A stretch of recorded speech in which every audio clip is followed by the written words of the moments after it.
Hi guys, we're group 20 and today we'll be talking about ideas involving phishing prevention and detection.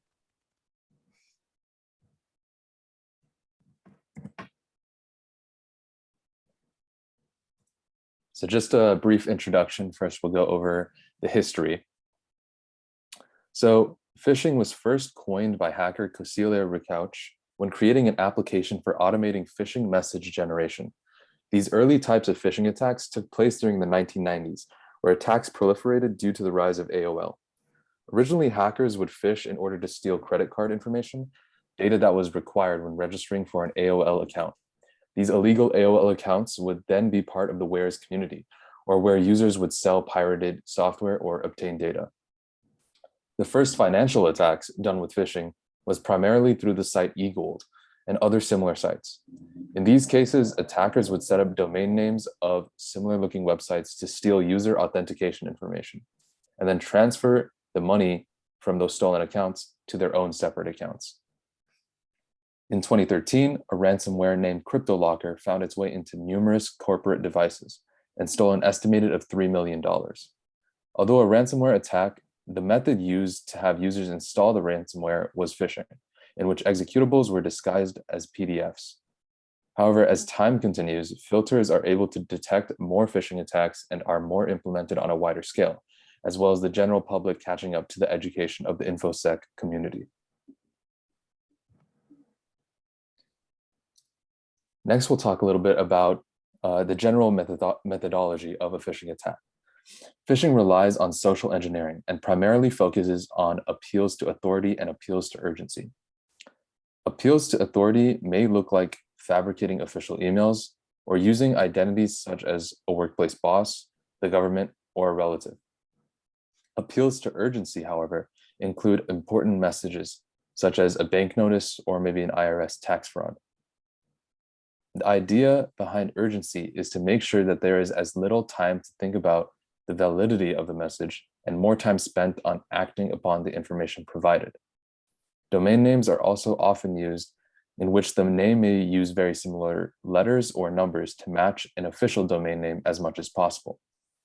Email addresses often employ the same concept, in which the address may match something that looks official or authoritative.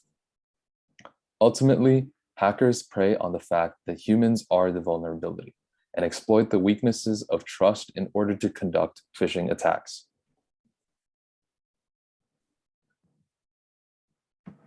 So next, we're going to talk about the different types of phishing.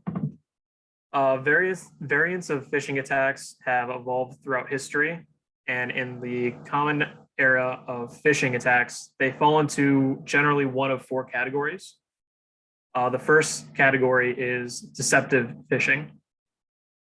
This is used sort of as a catch-all term that for phishing attacks that don't fall in the other three categories.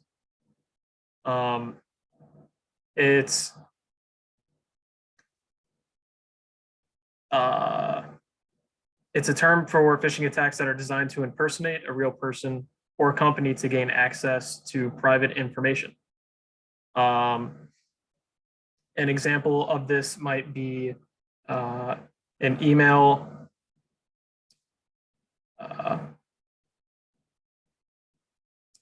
email with a malicious link that looks real. And these attacks are usually performed on a high scale by attacking large quantity of people over the quality of the attack. The next type of phishing attack is called spear phishing. Spear phishing is a target attack that is aimed at targeting a specific person. Generally, this uses personal information that is already available, generally public knowledge about the target.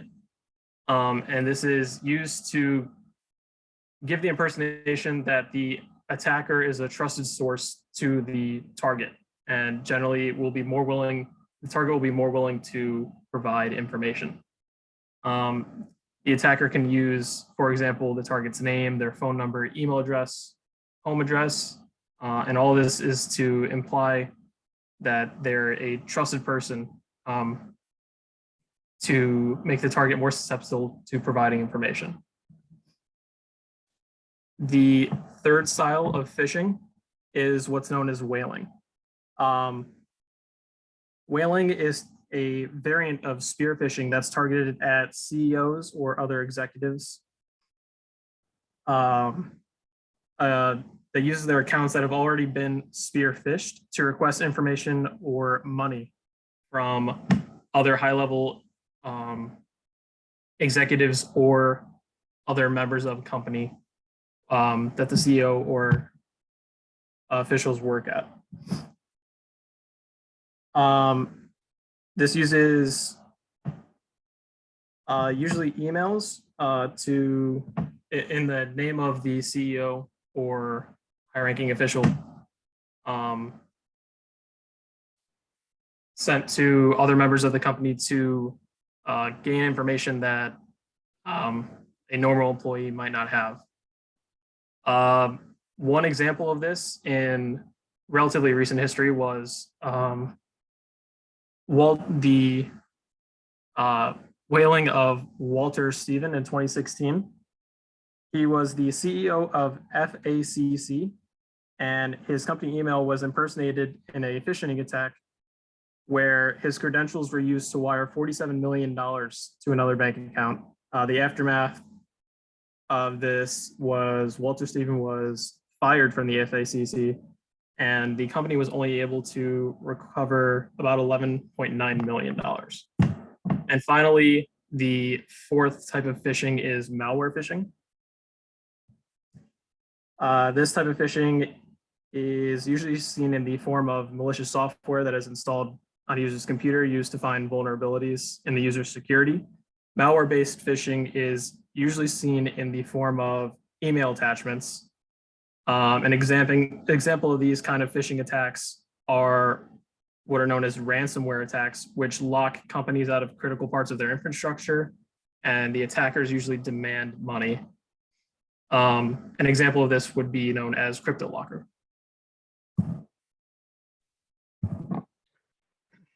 Next, we'll talk about human phishing prevention. So, cyber criminals have begun resorting to much more sophisticated phishing techniques and strategies, as well as using phishing attacks throughout a multitude of different channels, including social networks, emails, and text messages, thus making the problem of phishing much harder to solve. The main goal of any anti-phishing solution is to reduce the success of phishing attacks by a combination of training programs and advancing technical countermeasures.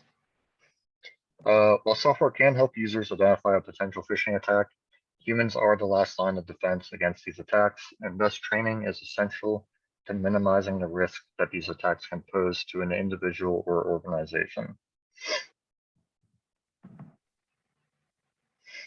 Reasons someone might fall for a phishing attack. It can be difficult to counter phishing attacks, as there are a variety of reasons that someone might fall for one.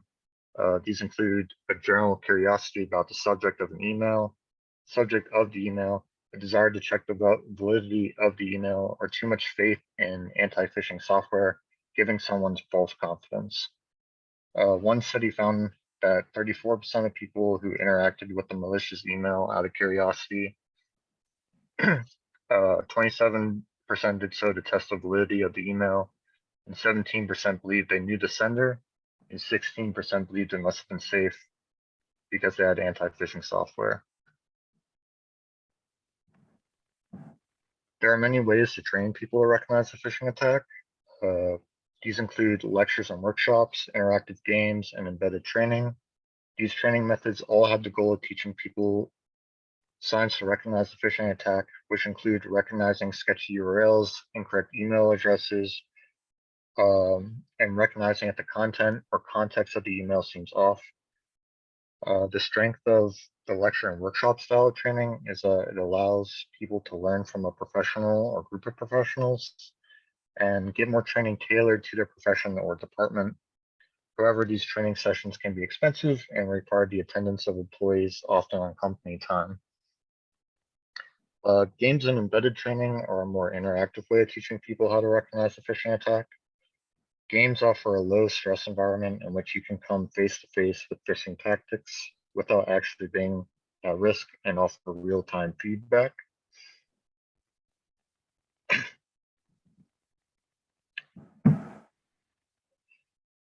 Embedded training is another popular way to train people to recognize phishing attacks. Embedded training is when an organization sends fake phishing emails to users, and if they fall for it, they offer a teachable moment. This training is similar to games and where it allows a user to come face to face with the real phishing tactics without being at risk. But it differs as usually the user does not know they're being tested, so it simulates reality better than the games do. Another benefit to embedded training is that it allows an organization to keep its employees on their toes and pinpoint if a particular user struggles with recognizing phishing attacks and can benefit from additional training.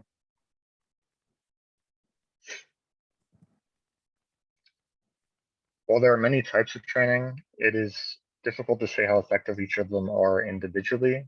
There's been considerable academic research, but the results are not always consistent with one another. This is due to people reacting differently to different types of training. However, despite academic research about the effectiveness of each type of training seeming to be somewhat inconclusive, it is agreed that training against phishing as a whole is effective, with clicks on phishing emails being down from 25% in 2012 to 3% in 2018. So next we're going to talk about phishing detection software. So phishing detection software is able to alert humans that they're the target of a phishing attack without the human having to actually do any thinking for themselves. So there are two different methods of phishing detection software, and these are known as traditional and automatic methods. The traditional method of phishing detection is referred to as blacklisting a domain. So when someone comes in contact with a site they believe is harmful or suspicious, they can add the site to a list of sites that others have marked as harmful. Then when someone is surfing the web and comes across a harmful site on the list, they will get an alert that this site is listed as harmful. This method has high accuracy, but is not very effective since many sites on the list are useless when a phishing site is taken down. The more successful and commonly used phishing detection methods are called automatic methods. Automatic phishing detection methods often utilize supervised learning methods to detect phishing attacks and phishing sites based on details like URL format, content on a page, and visual content. Examples of automatic methods that everyone likely has seen before are spam filters and anti-phishing browser extensions. Now we're going to discuss an example of how these automatic phishing detection methods are implemented. These methods use supervised learning techniques to create a model and can assign an object to a certain class label based on the object's attributes. This is done through the 3 steps known as model training, model testing, and model use. We will go through 2 of these steps and show an example of how an email phishing filter could be implemented using naive Bayes theorem. First, we need to build our model that will help us classify objects as phishing or non-phishing emails based on the text content in the body of an email. The idea here is that we need to take a large number of emails, extract the text, and save all the meaningful words in a bag of words that will be used to classify emails in the model use step using naive Bayes theorem. The first step in model training is selecting the emails we want in our bag of words. A paper we used for a report suggested using around 10,000 emails, where 10% were phishing emails and 90% were real non-phishing emails. Once we selected the emails we want to use, we need to pre-process the text content in the emails. To pre-process, we need to remove one-letter words, prepositions, and special characters because these words are not relevant to classifying words as phishing or real. Then we need to convert all text in the emails to lowercase, so all words placed in the bag of words will be in the same format. Lastly, for each word in the emails, we need to create a vector containing the word, its number of occurrences throughout each type of email, and if the word was in phishing or non-phishing emails. These vectors are then placed in our bag of words. Naive Bayes is an algorithm that uses conditional independence to predict a probability. In this case, we can use naive Bayes to predict the probability of an email being phishing versus non-phishing given the words in the email. The equations on this slide show that we can compute these conditional probabilities by just counting values in our bag of words. Let's look at a short and simple example of how this would work. So the table on the right represents a fake bag of words. Let's say you have an incoming email that has the text content in the body that only says, "Give me your PayPal."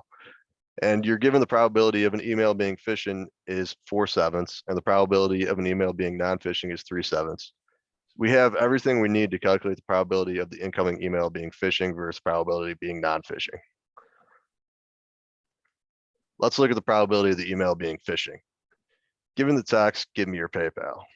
Looking at the equation, we already have the probability of phishing is 4/7. Then the number of phishing word occurrences can be found by looking at the bag of words and adding up the occurrence count for each row that is phishing. This would be 10 plus 15 plus 13 plus 25, which equals 63. This then is added to the number of unique words in the bag of words, which is 4, to get a denominator of 67 for each fraction in the calculation. Lastly, to find the numerators, you just look for the row that has the word and has a phishing value and select that occurrence count and add 1. For example, for give, it would be 10 plus 1 is 11. With all these values, the probability of phishing given the email is give me your PayPal comes to 0.00181. Following the same process for calculating the probability of the email being non-phishing, you would get a value of 0.00036. Since the calculated probability of the email being phishing was higher than the calculated probability of the email being non-phishing, this email would be labeled by our classifier as phishing. So in conclusion, all we have talked about was the history of phishing and we also displayed its implications on the CIA triad, the different phishing methods, how to prevent phishing using human intervention, and the use and implementation of phishing detection software. We hope that these ideas help give everyone more insight on phishing so that none of us will fall for a phishing attack in the future. Thank you.